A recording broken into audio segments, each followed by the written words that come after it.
Heart disease is the #1 killer of women. It's actually more deadly than all forms of cancer. This disease is approximately taking 1 woman a minute.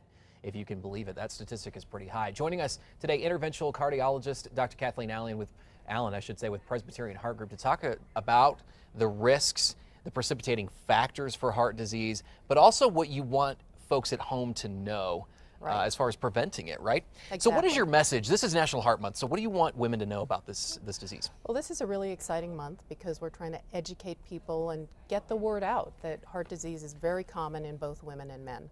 Seems to be more of a focus, or had been traditionally, on men, and we're trying to bring out that heart disease is the biggest killer in women. That's an interesting fact, because I think if you asked most people, they would probably say cancer. Yeah, women think it's breast cancer, but 1 in 3 women die from heart disease.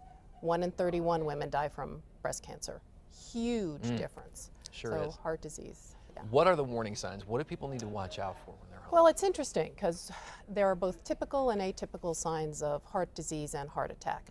The most common ones, and what we commonly see in men, are pressure squeezing across the chest, tightness, fullness. So chest pain, often radiating to the left arm or the jaw. Women can have the same thing, but they can also have very atypical things like shortness of breath, feeling fatigued, just an overwhelming sense of doom. I've had several people come in and just say, I knew something was horribly wrong, but I just didn't know what it was. And so it's really, really important not to ignore symptoms if you're feeling something out of the ordinary. Are there misconceptions about symptoms? Yeah, a lot of times people can have nausea or pain around the belly area. They can have neck or jaw pain. So they think it's muscle pain, or they think it's acid reflux, or they think it's the flu.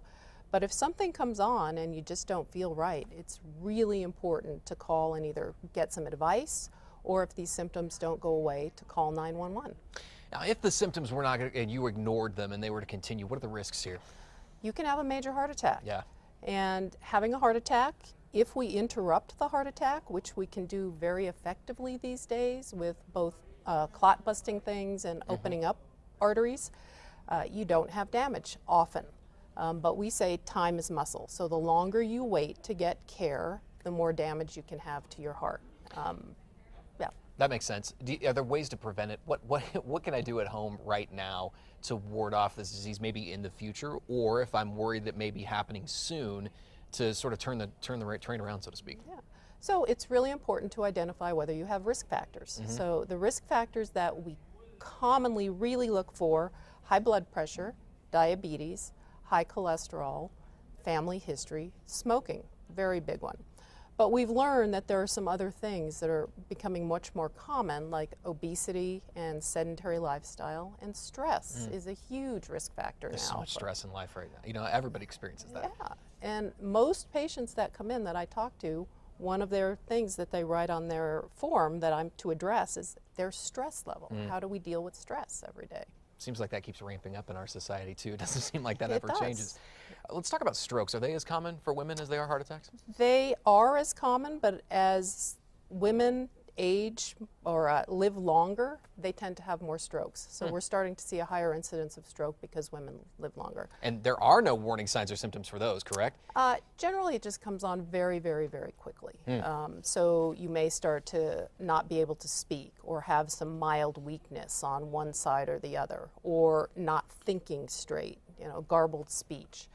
So any of those things are very concerning, and like a heart attack, there's a window for preventing damage to the brain. And so it's kind of, we call it a stroke attack now as well. So there are heart attack teams and stroke attack teams. Fascinating. Boy, really something to watch out for. Can viewers make an appointment with you if they'd like to talk more about this Heart Health Month? Absolutely. At the Press Heart Group, they can call 563-2500.